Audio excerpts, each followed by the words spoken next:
Okay. My name is Gaye LeBaron, and I'm here in the studio today with Bill Kortum, and today is March the 21st of 2006. And Bill, good morning, or good afternoon, I guess it is.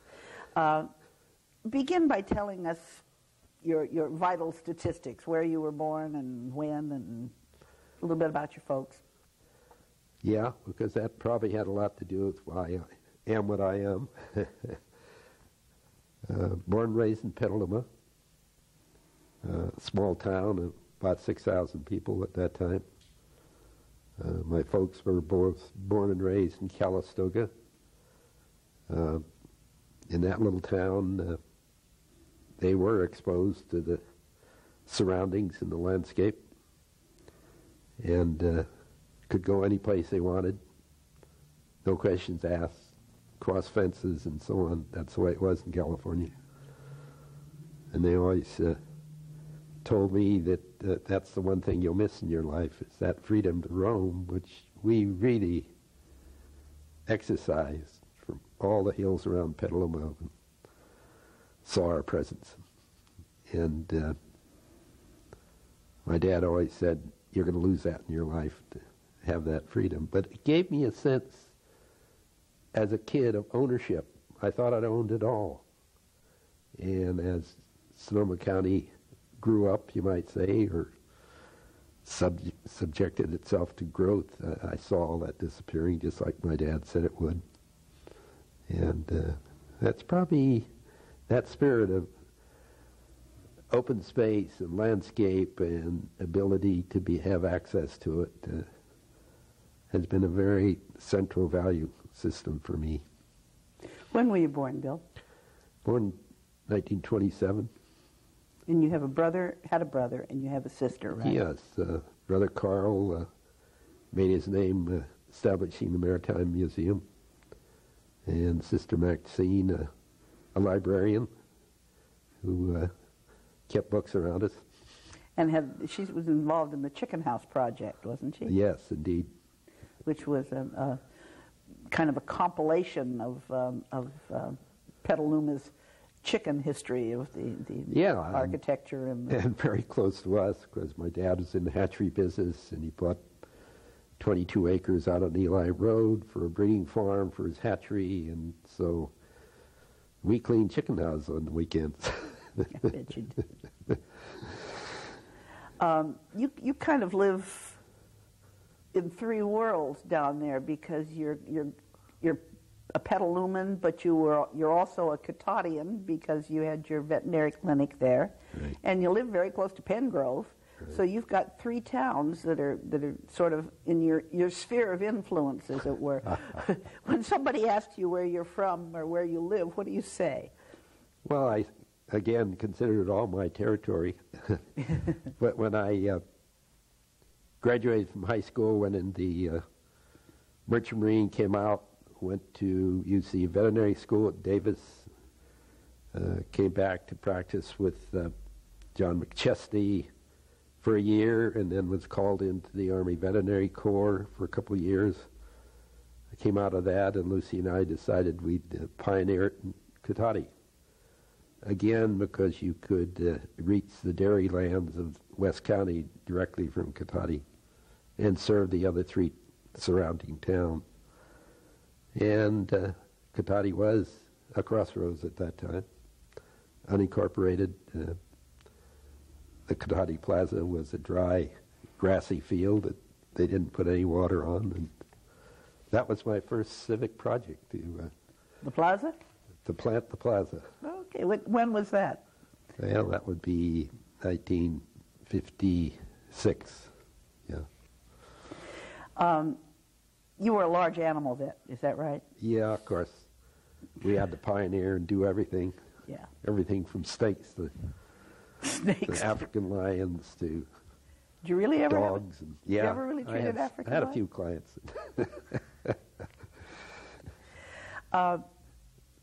And you raised a family there. You and Lucy have what, 4? Well, we have 3 offspring, Frank, Sam, and Julie, and they've done very well. Frank's a federal prosecutor, and Sam just yesterday signed papers with the University of Chicago to go into their econ department. Good. So he gets to rub elbows with 3 Nobel Prize winners. And Julie's an occupational therapist.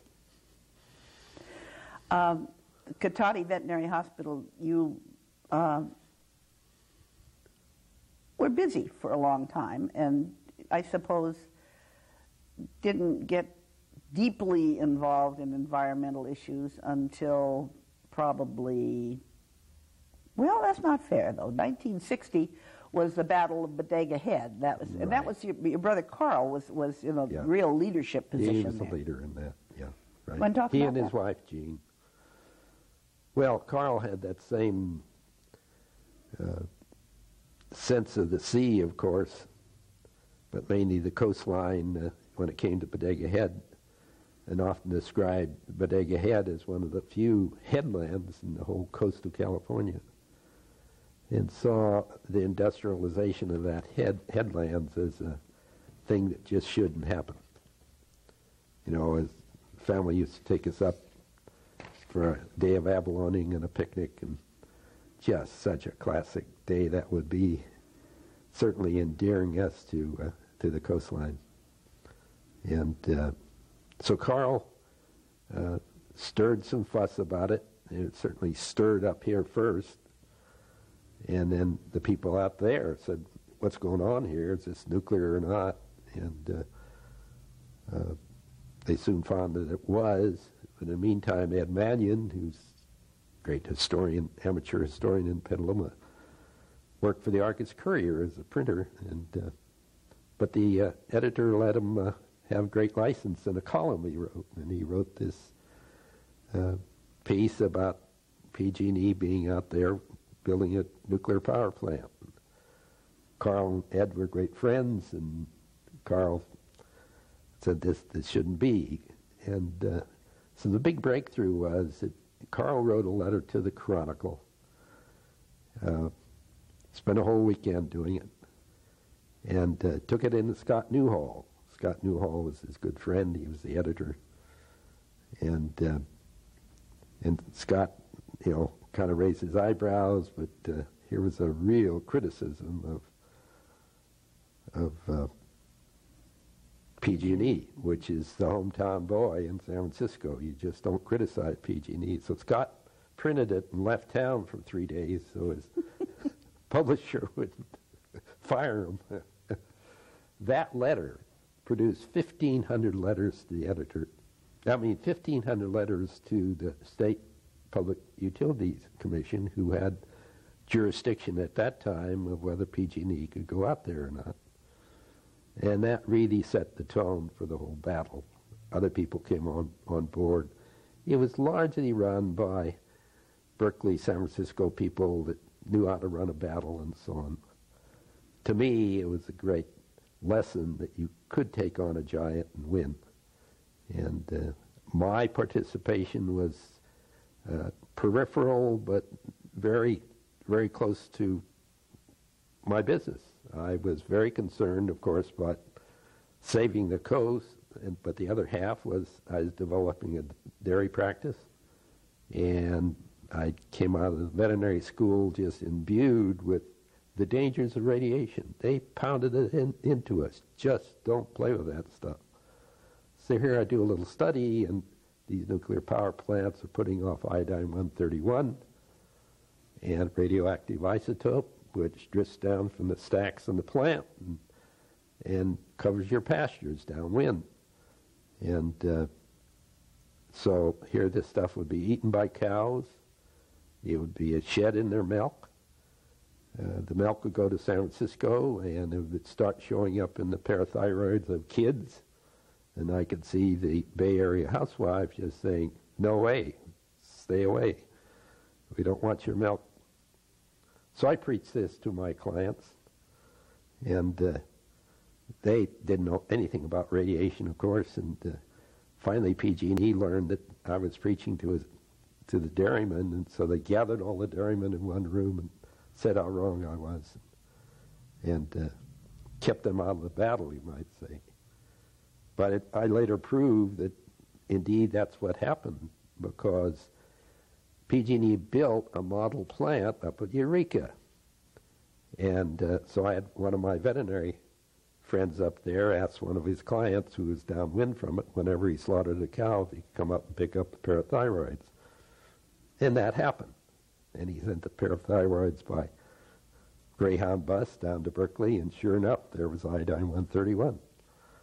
Later, the AEC, the Atomic Energy Commission, shut that plant down as the dirtiest plant in the nation. And now let them operate. Now that it's still sitting there not working, and they're wondering what to do with the rods. They haven't figured that out. And this is how many years? 40?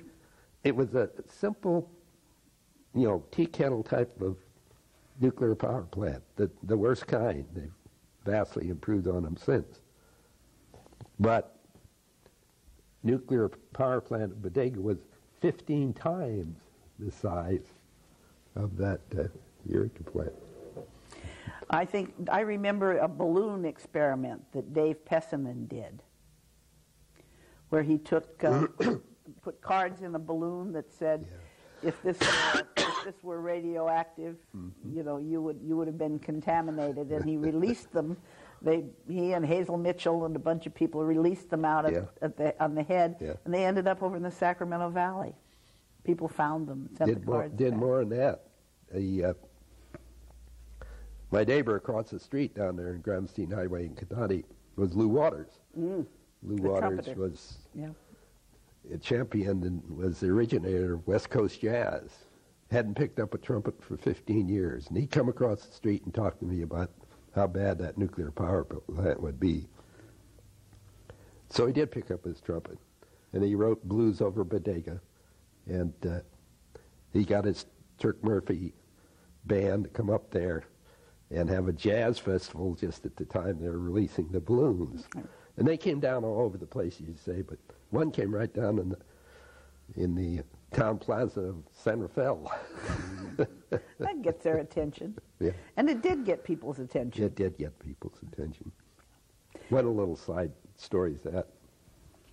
Scott Newhall, the editor, and my brother hit it off very well. They both loved ships, and they loved junk and antiques. And anyway, Scott was coming to work one morning across the Bay Bridge from Berkeley, where he lived, and switched on the radio, and there was, I forget her name now, famous jazz singer, singing Blues Over Bodega.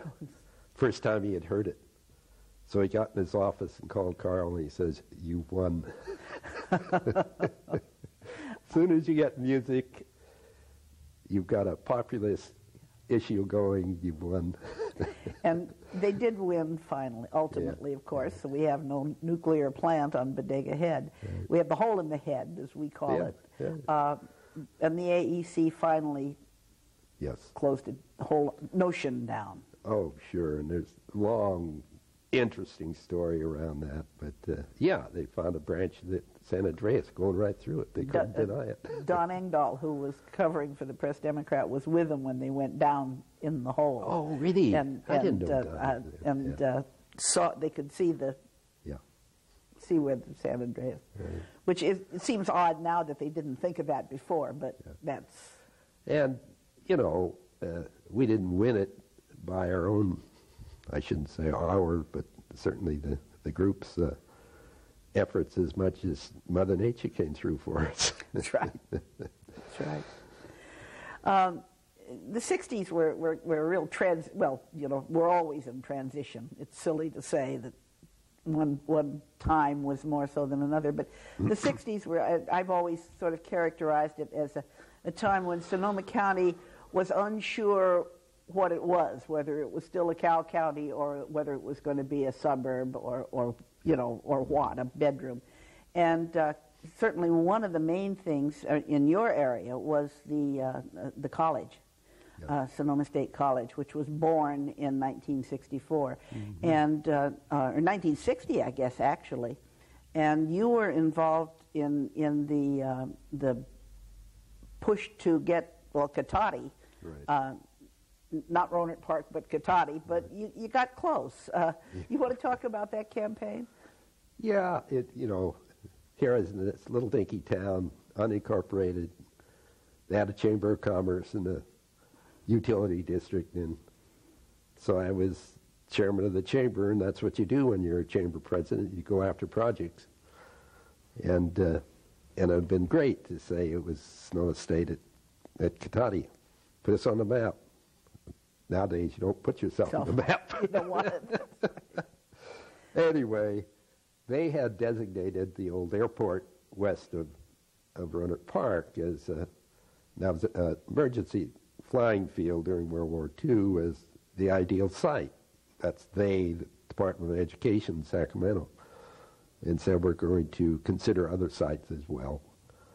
And before we got very far with other sites, they said, well, that site's not going to do because it's in the Laguna floodplain zone. And so we're all out to get the site, from Vallejo to Napa to Sonoma to Petaluma to Santa Rosa. There are probably 8 or 10 sites.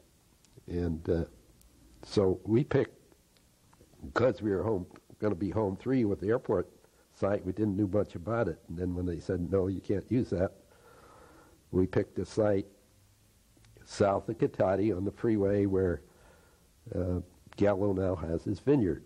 Beautiful site, rolling hills, views. Round Railroad Avenue, right? Yeah. And so the last minute they told us, no, you can't have a hilly site. We want a rectangle. We want it flat with a 5% slope. So the very next day, from the time we heard that they wouldn't consider our site, I went into Joe Dorfman's office, the local realtor, and said, what about Benson out on Petaluma Hill Road? So he, right there in front of me, picks up the phone, calls Benson. Yeah, I'd consider it. So that's all it took. And I went home, and Lucy and I made a telegram to the Public Works Board and said, have new site, please consider college in Cotati. It's a natural. Yeah. Yeah, Cotati is right for the college site. I remember the bumper stickers. Yeah. And it has, of course, made a tremendous difference in that area. Oh, well, for the whole region. Yeah. Bringing that brain power in here and public commitment and so on. Between that and the JC, we were very fortunate to have that those faculty and so on and students coming in here. Salt Point. The state park started looking at Salt Point when? Late 60s? Salt Point, incidentally, is a state park on the northern coast of Sonoma County. Well, I was on the school board, but I also, because of the Bodega head fight, Bill Grader, who was resources secretary under Pat Brown, decided that we should do something about Highway 1 from Santa Barbara to the Oregon border and make it into a scenic highway. So he appointed a committee in each county. Shirley Rush and I were on the Sonoma County committee. So I had a great time touring up and down the coast of California, seeing how we could turn Highway 1 into a scenic highway. And Larry Halpern, who designed Sea Ranch, said, look, you guys it's just not going to work. You have to have land use control if you're going to have a scenic highway, and you just don't have it. Each little county and city controlling land use, it's not going to work. I always remember those words. Mm-hmm. But anyway, we discovered Salt Point Ranch, 1,000 acres. Oh, no, 3,000 acres. Had been selected along with all the other park sites that weren't even parks at that time, including Bodega Head, Point Reyes, Willow Creek, had been done by a man named Collins. He was engaged by the National Park Service to survey the Pacific Coast and where parkland should be, including, city parks, county parks, state parks, federal parks, and Salt Point was one of them. And Collins was the head of this committee. He says that's one of the ones I had selected. So I was on the school board, and I was reading literature, and it was a time of Johnson's Great what do you call it? Great Society. Society. And he had great educational programs. And I was going through a little brochure, and it said, for outdoor education, buy yourself a tide pool. And it clicked, Salt Point, tide pool, buy. And so I got my school board excited about it. And then we went to the county school boards group, and the superintendents throughout the county got their act together and did studies on it and put pressure on. And next thing you know, the State Public Works Board stole some money from a park in Southern California and bought Salt Point. Meantime, it was one of those moments in life when you think, what are you doing, sticking your neck out, picking up the phone and calling the owner of Salt Point, how much you want? $1,000 an acre, you can have it. Oh boy. Of course, if we get into comparative economics, we're going to go crazy. This is, and then Sea Ranch, just north of there, started a whole. Well, nothing's been the same since the Sea Ranch. When did you first hear of the Sea Ranch proposal? Do you remember? In the Press Democrat. Uh-huh. Mm-hmm. And having just gone through the Salt Point thing, Shirley Rush and I had spent 5 years putting that together to suddenly have 13 miles of coastline given away, banning all public access just for a little park in one end was more than I could stand. Now that was 1967, right? Yeah, right. And what happened? What's the reason? So there are a whole bunch of hearings, and I could pick members out of the crowd, and we picked each other out, and we finally had a meeting over in John Wyand's veterinary office to do something about it. Chuck Reinhardt came along with the name COAST. Californians organized to acquire access to state timeland, because we wanted that access. 2 A's, COAST. 2 A's, yeah. And so the supervisors met in the back room and at the Black Forest Inn, and Eggfellow made the deal that Sea Ranch would get 10 or 13 miles of coast in exchange for the park. At Gualala. Yeah. Yeah. And so we ran the second initiative ever run in this county. The first one was a Russian River roiling ordinance or something like that. And gathered the signatures in the heat of June or July. I remember Ernie Smith and I working those parking lots we shouldn't have been out there. Mad dogs and Englishmen. Yes. And we spent $1,500 to buy one ad, and of course Castle McCook, who had bought the Olson Ranch to make Sea Ranch out of it, spent $40,000 last minute and won. We could believe the public would vote against their best interests, but it was a classic example of money and a well-run campaign to defeat a public interest. The first of many. First of many. Then, of course, John Demlott and Alan Cerroti, two up-and-coming assemblymen from the legislature, came over and held hearings about what had happened. And that got good publicity. And then they turned around and got Coast together and said, look, we want to put together, you might say, a planning commission for the coast of California. And I heard Halpern in my ear, and it was coming full circle.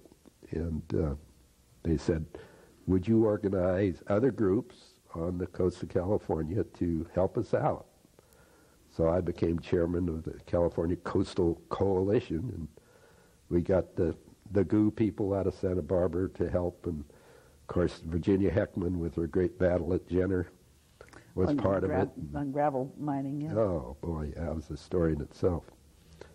And so we began to lobby the legislature.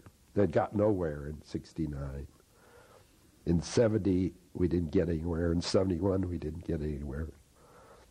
And finally, in the meantime, we had expanded the coalition into what we call the California Coastal Alliance, which I was also chairman of, and got Janet Adams involved. Janet Adams was the key figure in getting the Bay Conservation Development Commission across in the legislature. And everybody thought up there that thought like us, of, gee, if we can do it for the Bay, we can do it for the coast. And Janet's the one to get to do this. Well, it turns out they were right and they were wrong, because we could not get that through the legislature. We heard later that the consortium of energy companies such as PG&E and Southern California Edison and so on, and the League of Cities and the Supervisors Association, the California Real Estate Association, all the big boys in Sacramento would meet every week for a strategy session to keep us at bay. And so I remember the scene of Janet Adams and myself and John, forget his name, who represented the Sierra Club, walking down the halls of the legislature. And three of these big boys came down and said, look, you're just not going to get this thing through the legislature. Why don't you try an initiative? And, of course, we were always thinking about that anyway. And they were suggesting it because they knew they could use their money to defeat an initiative. And so we did, and that was Prop 20. And Prop 20 passed for many reasons, but one of the biggest was that Jerry Brown, then Secretary of State, exposed the kind of money that the big boys were putting into that campaign. And it hit all the papers. They loved it. And in the meantime, we had educated the public of California about the need of a coastal commission with 3 years of lobbying and all the publicity around that, and the various bills competing with each other. It was a great educational project of why we needed this. And so we were able to get 55% of the California public say, yes, do it. Did you write that initiative, Bill? Oh, gosh, no. I was in the room when it was being written, making suggestions. But again, the writing had been worked out over 3 years of hearings and back and forth and so on. So it was well written. And in that 3 years, you ran for Congress. Yeah, right, in 1970.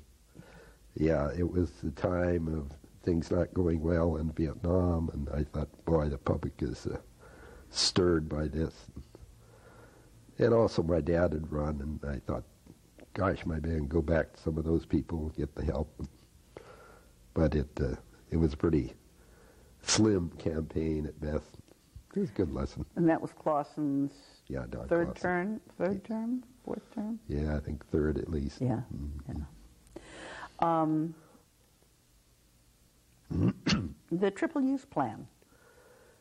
Well, now we're up to 73. Yeah, We're marching forward. Here I'd done these things for coastal protection. I wanted to be on one of the commissions, either regional commission or statewide, and Barry Keene would have no part of it. And so I turned to other things. And the other thing is the inland problem, and that is Sonoma County was growing very rapidly. Farmlands were disappearing. Ranch shedding was taking place. I saw it every day in my practice. I'd be out there 6 and 10 times a day with my car traveling all over the county in my practice. I could just see the demise of the landscape of this county. There was no tool around. Essentially, we didn't have a general plan. There are no funds to buy land. There's a national, well, go into that, but there was nothing. And so here was a chance, when I read the literature, that 75% of the funding was there to build sewer plants, and the state added another 12.5%, so you had 87.5% funding to do wastewater plants. And wastewater plants have to put that water someplace. So it'd be legitimate to buy land to put that water someplace. So my thought was, I didn't call it a triple use plan. That was the work of Dorothy Erskine, who was heading up People for Open Space. She loved the idea. First of all, the cities had to get rid of their water. Second, the dairy industry, very dependent on Central Valley irrigation. Alfalfa, could maybe exist if they produce their own roughage right here, and we'd get open space. So we needed 16,000 acres of open space to take care of Sonoma County water. So those are the three triple U's. Those were the three. And it didn't work. It worked. We were up to 8,000 acres at one time. Well, that's right, yeah. That's right. We ran I got $5,000 from the Board of Supervisors. We ran a pilot project in Rohnert Park and had the Farm Bureau plowing the land and Dave Eck from Sonoma State doing the irrigating, and we produced soybeans and corn and barley and a couple other crops. Got the whole San Francisco press corps up here to look at it. Got good publicity. But Santa Rosa was impressed, and they went back and got $100,000 to do a trial to see if there'd be salt buildup. And then there wasn't. And they're still irrigating. That's right. Yes. And so between Petaluma and Santa Rosa and Sonoma and now Windsor, we're up to almost 10,000 acres.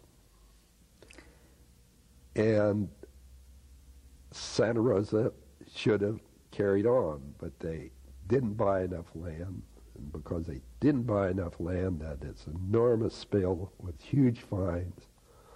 Spent a lot of money Yes. trying to find a solution to it. It goes on, but in the end, they ran it to the geysers instead of taking it to agriculture, which is a great disappointment. You ran for supervisor in 74 and won. Yeah, it's one of the few times an incumbent was unseated. And yeah, you ran against Phil Jerger, as I recall. Right. Phil didn't want to buy any land for public use. He thought there was enough of that, plus other deficiencies. But I had in mind running so we could carry out the triple use plan. That was my main motive for running. But this was a time when Warm Springs, when the dam was on the ballot. The first time? First time. First time, yeah. I was running right alongside of it, and I was talking against it. Yeah, that's right. They still elected me. That's right. And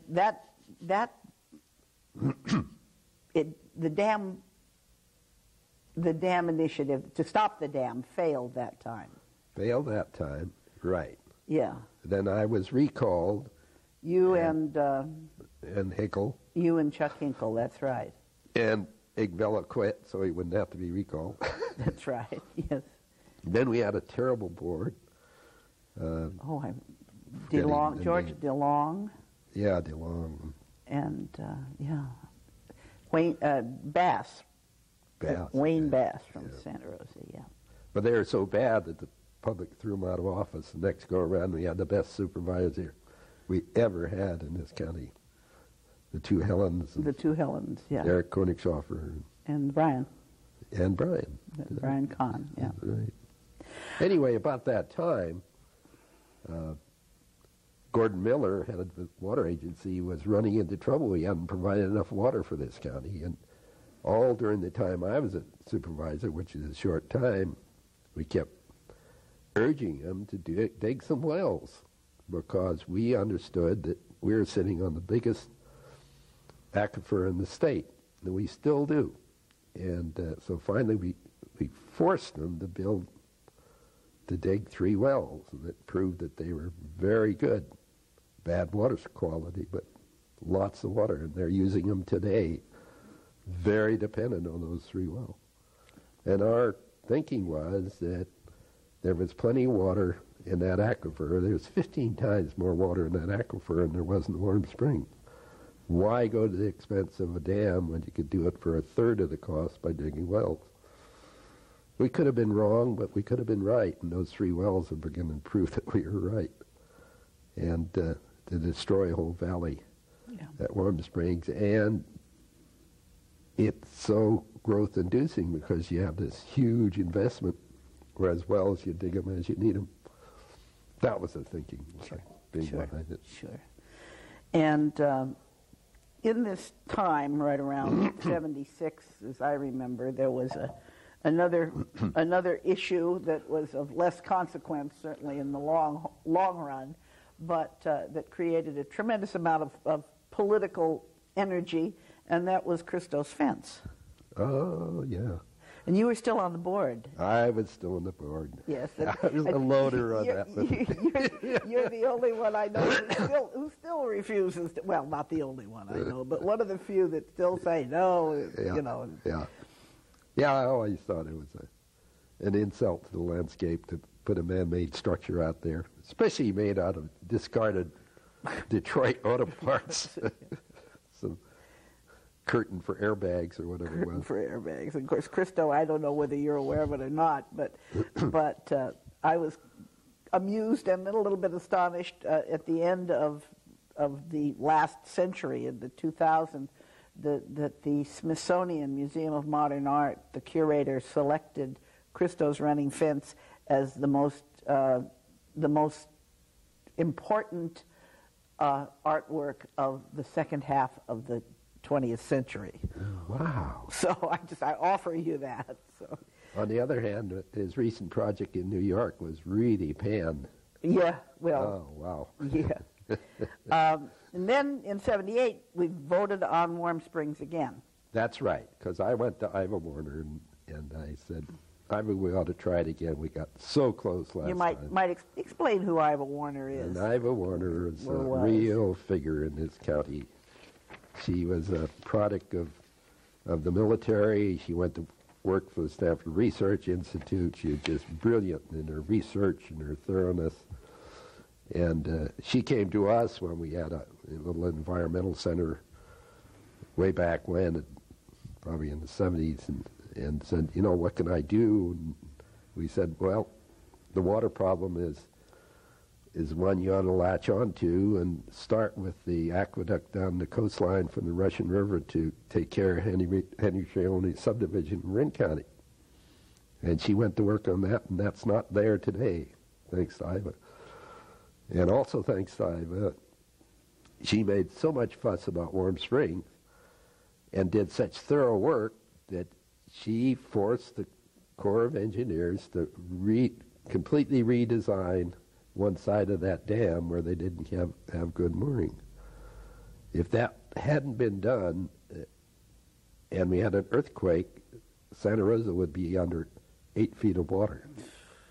But nobody will remember that. Yeah. Those are the little things. Yeah. Big things, really. Big things, really, exactly. Yeah. And somewhere along in here, you invented IMD. Well, I wasn't running away from my profession, and I'm an inventor at heart, and I'd invented a intrauterine device, a catheter thing that I always had on the market. Gave me a little pin money to work on, and then this is for cows. For cows and horses. Horses. Yes. Yeah. You're not into birth. You're not getting into the it birth worked control. That way. Well, sure. It was based on that. Yeah. And I gave papers on that in England and in national conferences, but also gave me the idea that we could put an IMD into the mammary gland of a cow, and there are 4 glands, 4 teats, and it would act as a foreign body, very localized, and create a small leukocyte white cell presence at the bottom of the gland, so if you had any invasion of bacteria, they would meet this barrier, and it would prevent mastitis, and it worked. Still on the market? No, that's a long story. It was accepted as a very sound principle by the Department of Agriculture, and the Beltsville Mastitis Federal Labs spent $1 million writing paper. There are 30 papers written on it. They did a $200,000 experiment in Israel, and then I raised $1 million in venture capital to do a giant trial here in California down at Tulare, and it worked. And then you get into the process of getting the industry, the drug industry, to market it, and that's where I ran into resistance, and spent a lot of time on that, and we couldn't sell it.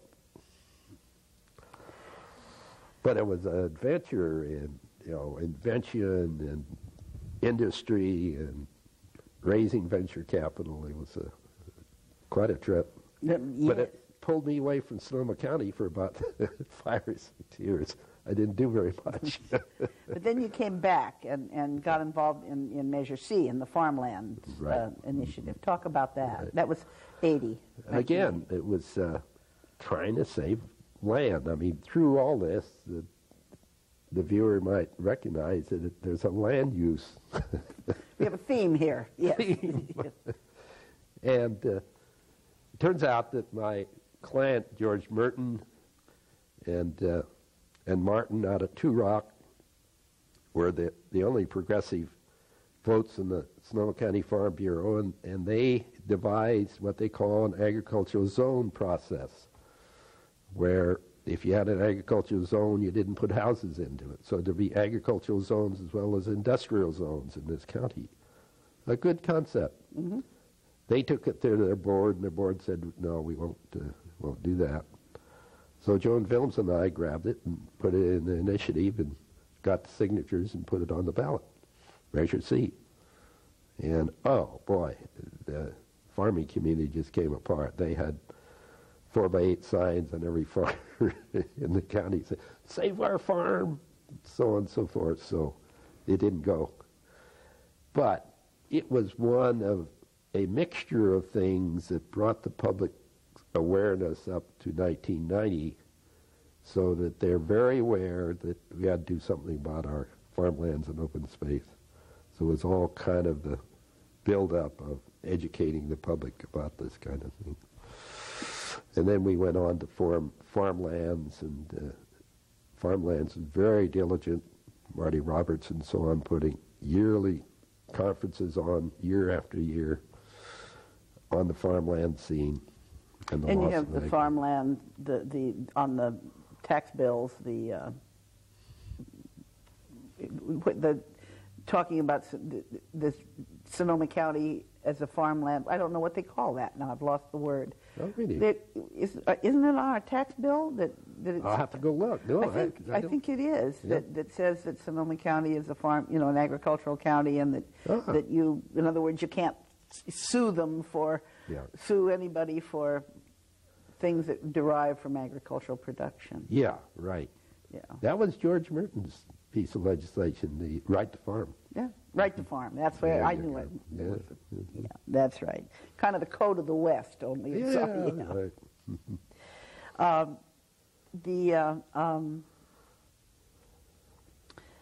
Okay, now we're up to the highway. And we're still up to the highway, I see it's already 3 weeks behind. Wow. Widening of 101.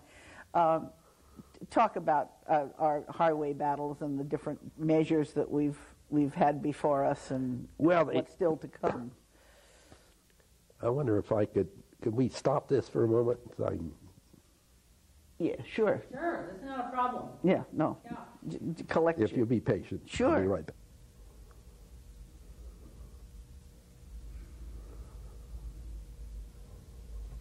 Okay, anytime, Gaye. Well, the overall statewide situation at the time was that the state was spending practically all their highway funds to do those earthquake repairs. It's an enormous investment. This is after the '89 earthquake. Oh, yeah, and you could see why the business community was really getting antsy about Highway 101. But they started meeting as far back as '86, I believe, on what do we do. And so they did come up with a plan. And it was off and on again. Harbison would talk about bonding costs, and then they wouldn't talk about bonding costs, and I'm not even sure if they mentioned bonding costs in the final version, but they didn't say they wouldn't do it. So they did throw in rail because they realized that we had to do something along those lines, a few bike trails.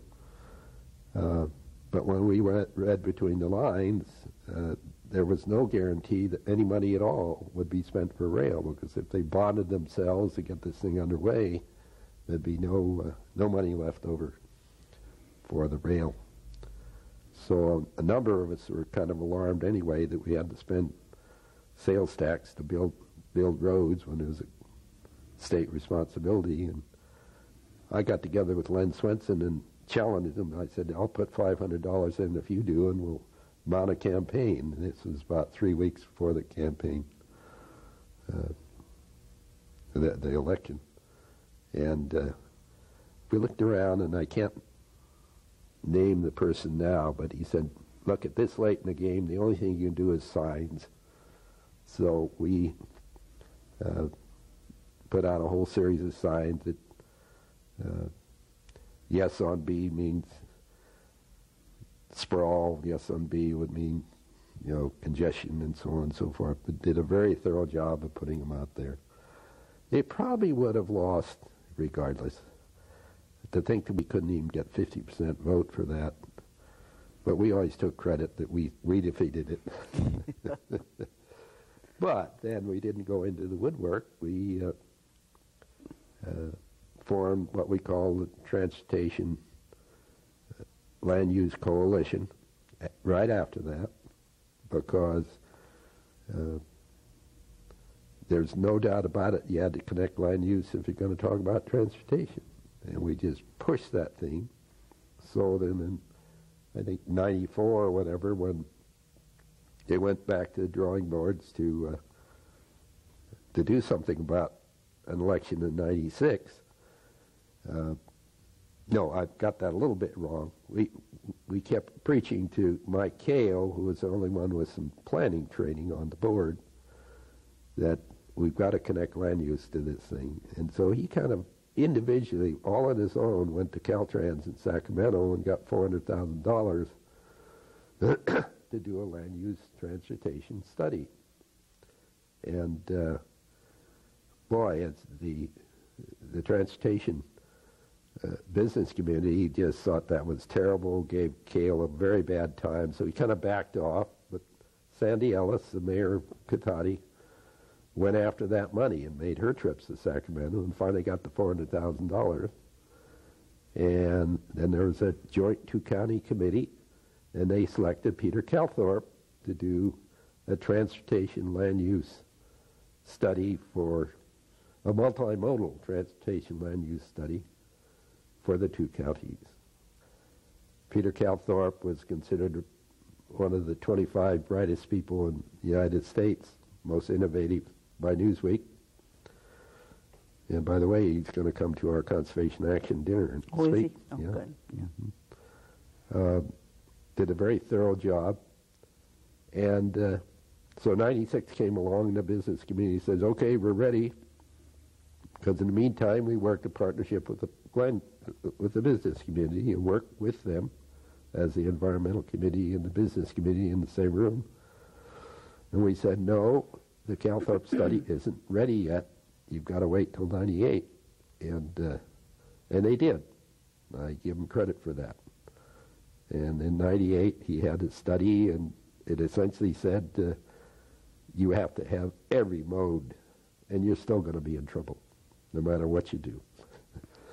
Bicycles, buses, highway, rail, pathways, the whole bit. And he worked, the Calthorpe principle was that if you had a rail station, people will walk about 1,500 feet to a station.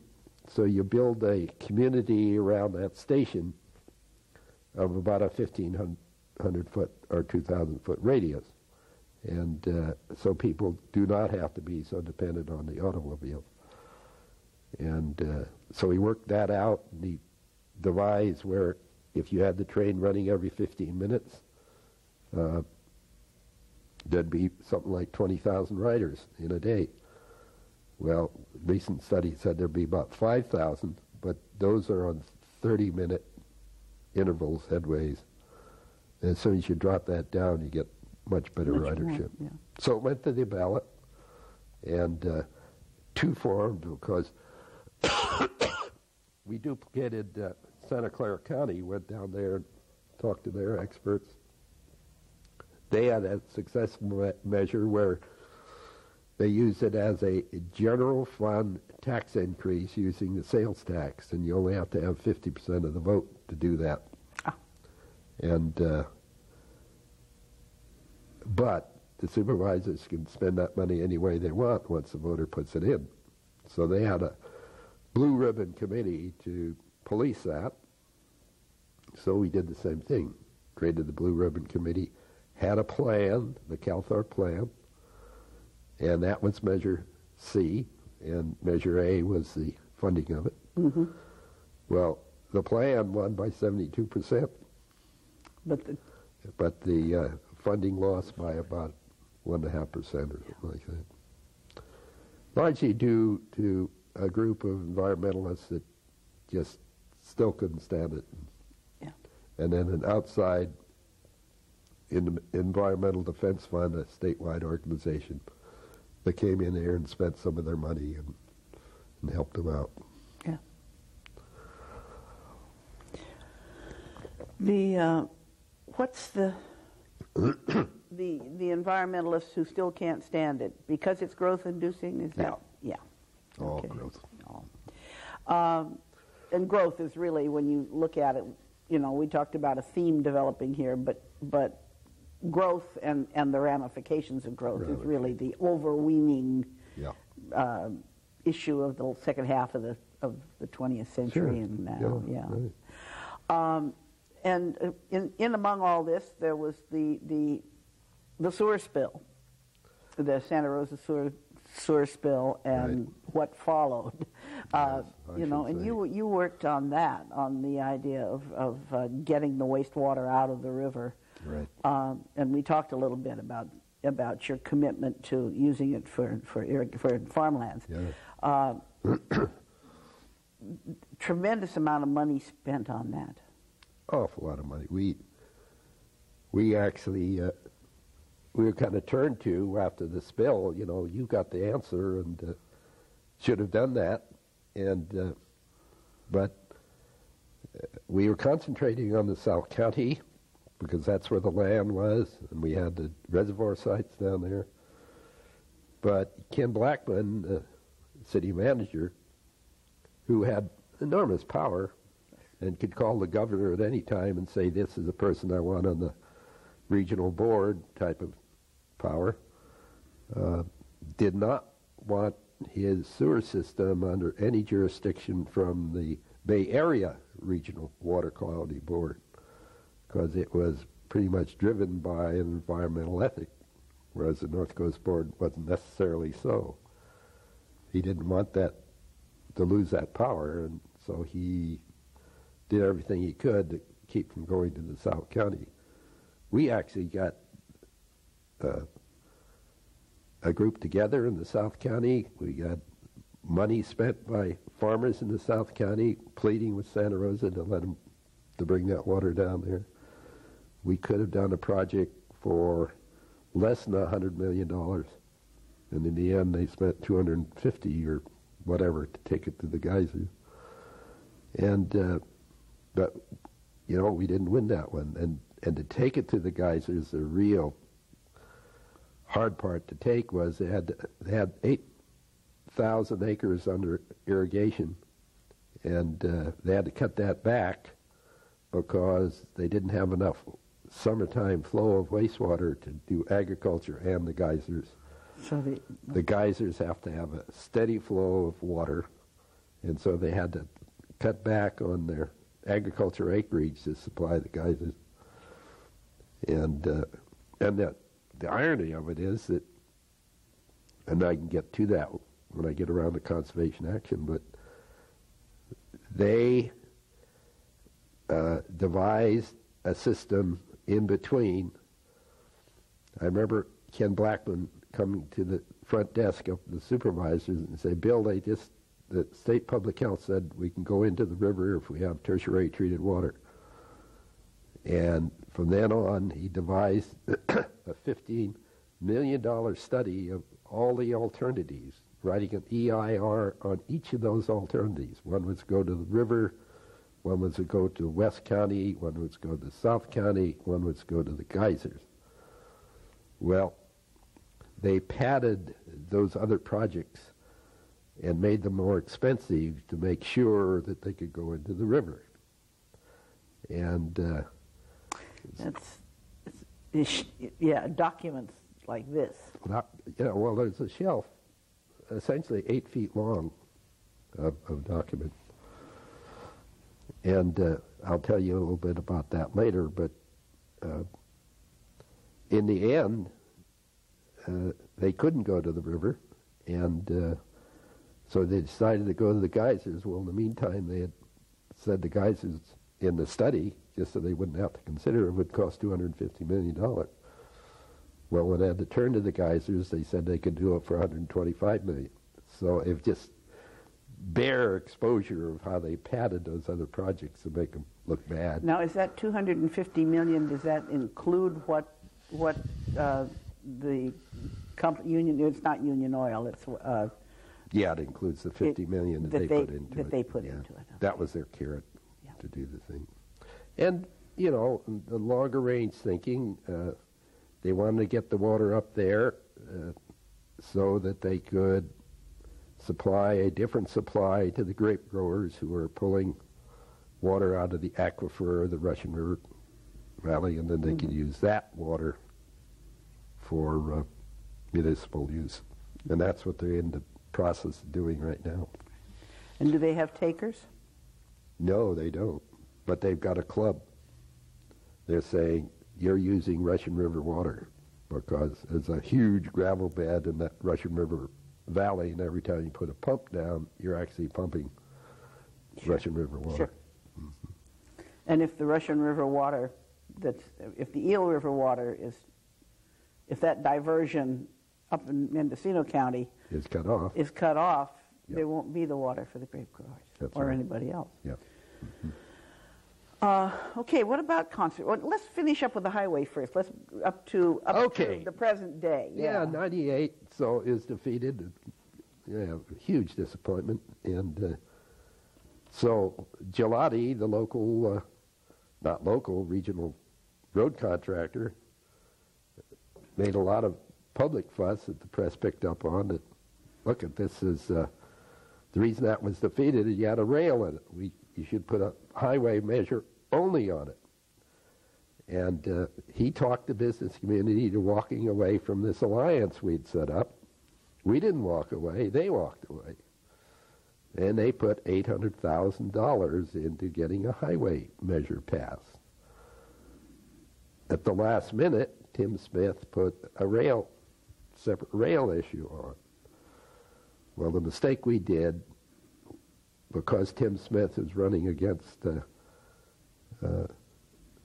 Noreen Evans, we didn't want to give Tim any credit for that, and so we didn't do anything. We weren't against it, we weren't for it. Somebody put up $10,000, and that's all the money. We also thought that nobody would give us money to run the rail issue. Well, the rail issue won over the highway issue, with no money spent. I remember that. At all.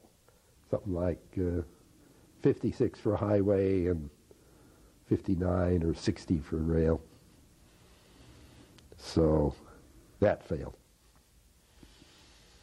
Now, of course, we're widening the highway. Right. With Caltrans is. That's right. it's going to be 3 years, they say, or 2 years, 3 years, 4 years before it's, and that's just the strip. There are a number of ways that then were devised to do the highway. One was to issue bonds against the future revenues from that flow of money that comes back to the county from the state. Because by that time, the Fed said, you can't, we're going to return 92% of all the federal gas tax back to the counties. And the Caltrans said, we'll take care of all the intercounty, the Narrows financing. And then they passed Measure M, this past election, which is a 1/4-cent sales tax. And so they have some other subsidies. So they can build essentially everything but the Narrows with what they have now. Take a little while. Yeah. Mm-hmm. All these things take a little while. Right, don't they? Wow. We learn patience. Yes.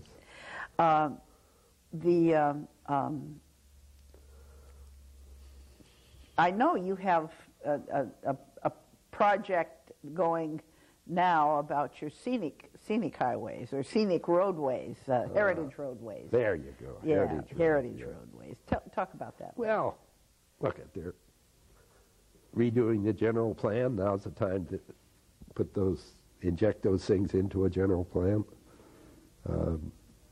We've all been out on these wonderful country roads in Sonoma County. Some of them still almost one lane and essentially unimproved, but with tremendous landscapes, trees and streams and lots of curves. And Coleman Valley is a classic example. And why let the engineers who don't think aesthetically at all bring their hand to that? And the whole idea came from Don Head, who was a classmate of mine in high school and was the county engineer for 40 years or however. He came in when I was a supervisor one time and said, look, we ought to have a third category of roads and leave them alone. He called them wagon roads. That's good. So it wasn't really my idea as much as Don planting the idea, and I twisted it around and called them heritage roads. And so at least I hope now we'll have the language in the new general plan that says we should pay attention to those. Naturally, we're getting a lot of resistance from the road department. They want to engineer everything, and I think we can do it differently. And it would be an enormous asset for this county. You're going to have a slideshow? Yes, we'll have a slideshow, but that will all come, as I see it now, evolving. The planners say just, leave the language in and then do something about it once they pass the general plan. You've learned how to work in the system, haven't you, over these years? Yeah. Speaking of that, then, talk about conservation action. Aha. Well, as I said earlier, I put together the California Coastal Alliance. That was 110 various organizations that got behind Prop 20 up and down the California coast. And when we won, we were filling our oats, and we put together the California League of Conservation Voters. And I was on that board. I was an initial board member. I was on that board for 9 years. And I always wanted them to have a branch up here, and we have been badly stung by trying to do branch chapters, and so they wouldn't do it. And so Mark Green came along. He was a canvasser, and two of us conspired to leave the league and come up here and do a local canvas. The league was, at that time, running a very successful canvas where young people went out every night. They had sometimes 80 or 100 canvassers in the Bay Area. And I thought we should be doing that with local politics rather than regional issues and candidates. And so Mark came up and we started Sonoma County Conservation Action. And we've been 16 years with a lot of success. Sure, we've been defeated a few times, but one of them is, as I was mentioning earlier, the wastewater thing, where Ken Blackman had spent $15 million, and we got 1,300 letters written to the council and to the Board of Public Utilities saying the public didn't want that water put in the Russian River. And Mark Green got up in front of a joint meeting of the City Council and the Board of Public Utilities and said, have you read these letters? And there was grumbling and yes, some and so on, but we really don't believe you. We're going to run a poll. So we trapped them into a poll, and they ran the poll, and the poll said at a rate of about 63%, don't you dare go into that river. So $15 million is essentially down the rat hole. They salvaged the geyser project and reduced its cost from $250 million down to $125, and it ended up $250 million. That, and the real triumph was urban growth boundaries. And the open space district. Yeah, no, we Well, never got into that. You didn't. That was, open space district came along in 90. We didn't get started till 91. But we'd love to get into it now to get them going again, but I wish they'd wait for another election. Yeah. Yeah, Yeah, I think that having it on the same ballot with, yeah. But I'd Well- like to talk a bit about urban growth boundaries. My preamble is, I think in the end it might be more important than the open space district. Oregon demanded every town, legislated down, you have to have an urban growth boundary. And it works, but there's an awful lot of grumbling about it. It works in particularly Portland, which makes Portland a completely different city. The Greenbelt Alliance, which came out of People for Open Space, Dorothy Erskine's group that was behind our wastewater plan, our triple use plan, came up with the idea that you should have voter-controlled urban growth boundaries from the bottom up, and came up here with that idea, and Dick Day and others did a lot about it. And but it was pretty much an idea with a full-time staffer to push the idea across, but she needed ground troops, and Conservation Action did all the groundwork, all the grassroots work on that, city by city, getting them to put it on the ballot or using an initiative to put it on the ballot. And it passed overwhelmingly. The average passing rate was 71% for the whole county. really. Yeah, 78%. Was it all of the same election? No. No, it was different Yeah, municipal different times, elections. right. But what it said, what's revolutionary about it is that the public recognized they could not trust that relationship between the developer and the city council. And they're saying, we want to control those boundaries, not you. And if you want to move those boundaries, you come back to us. And that's revolutionary. That is, the public is waking up to the fact that you can't trust that relationship. It's a money relationship almost, and it's a great breaking of that relationship to have those urban. And what's important, what its intent is really being carried out. The reason that Bill White can put $100 million into 2 blocks of downtown Petaluma is because his competition can't come in on the outskirts of Petaluma and compete with that investment. It's probably why we can do high-rise in downtown Santa Rosa. And why developers can't leapfrog anymore over to get to the cheaper land. Yeah. Right. Let's talk about politics in general for a minute. Kind of going back, you were born in 27. You remember the Depression. You remember the war years. Depression kid. You remember the Sonoma County politics when they were fairly conservative. And now you live in a county that returned a majority vote for Dukakis, for heaven's sakes, you know. Right. Now Democrats are safe, and you come from a time when that wasn't the case. Let's talk a little bit about that overall. You've been involved in Democratic politics. Well, your father ran against Scudder. Yeah, Scudder. Yeah, who was a Republican from Sebastopol and served a good many terms. I think a lot of it, Gay, was the movement of new people into this county, and they came here many times because of its beauty and its attributes, and they saw the old timers not realizing what a jewel they had, and that kind of thinking tends to be more on the Democratic side, and particularly emphasized in the west of the county. And then you bring Santa Rosa JC up to the numbers they have now and the institution it is, and you add Sonoma State with not only students being political, but the faculty bringing some brain power to the whole thing. The whole, coast was organized around Peter Levesque and Chuck Reinhardt, name them. Levesque being a biology teacher at the junior college, and Reinhardt being a math teacher at Sonoma State. That's right. Mm-hmm.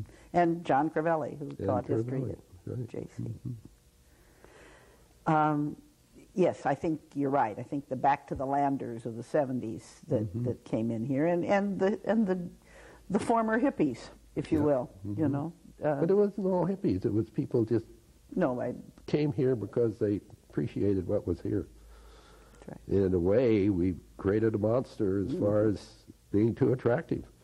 That's right. And we've created a monster in terms of economics of people not being able to afford to live here. Ah, yeah. We've created we've got ours kind of community, and I don't know what you do about that. It was a startling figure to realize that 1 out of every 4 houses bought in Sonoma County was bought by investors looking for a return on their investment. That'll drive any price. Of course. We've got one on our street that somebody bought from Marin County, 2 years ago. And nobody's living in it. They're just... Here, they look at this county, you see urban growth boundaries. You're not going to have very much competition from sprawl. You've got a beautiful seacoast. You've got an open space district. What a great place. And what is 80% of the public lives within 30 miles of the coastline in California? Man, I'll bet Sonoma County was a jewel in the investor's mind all over the nation. That's right. I remember about 2 years ago, the Los Angeles Times wrote a piece on tourism in Sonoma County, in the wine country, the whole image, and said that now we were in danger of being loved to death. Loved to death. And I still think about that. Yeah. Anything else you want to add? We've pretty much done it. Yeah. Thanks, Bill. Very good.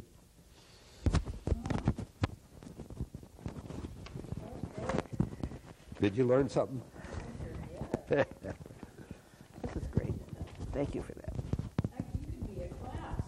He could be a class all by himself, huh?